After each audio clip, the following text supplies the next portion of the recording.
વાંક નથી. અને પછી માં પાર્વતી બાપુ રાવણ પાસે જઈને કીધું, ભૂદેવ ભૂદેવ મેં માંડ મકાન બનાવરાવ્યું ને તમે લઈ લીધું ને, પણ કાંઈ વાંધો નહીં, પણ ઈ મકાન ને જો એક દી ભડકે ન બાળું તો હું શક્તિ નહીં, તમારે લખવું અહીંયા લખી લેજો, એક દી મારે અહીંયા આવવાનું છે માં ભગવતી ને, એટલે અહીંયા જવું પડ્યું. આ પ્રોગ્રામ તો બાપુ માએ બનાવેલો જ હતો, બેટા આવું છે, કારણ કે જ્યાં સુધી ગયા ને ત્યાં સુધી કણું ખટકે એમ ખટકતું હતું. મેં માન બનાવ્યું હતું ને ઈ ભાઈડો અહીંયા રહે છે.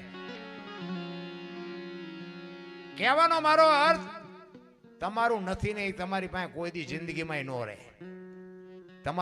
તમારી નીતિ નો જ તમારી પાસે રહે. અનીતિનું તો બાપુ આપણું નીતિનું હોત ભેગું ખેંચી જાય. એટલે મહાપુરુષો કહે છે કંઈક કરવાનું છે એ કરો. સીતાજીને રાવણ લઈ ગયો ને, રાવણ નો દુનિયા ગમે એ વાત કરતી, પણ એવો એને કોઈ ઈરાદો જ નહોતો. દુનિયા તો આપણે હલકું બોલવાની બહુ આદત છે માણાને. રામચંદ્ર પરમાત્મા બ્રહ્મનો અવતાર છે ને,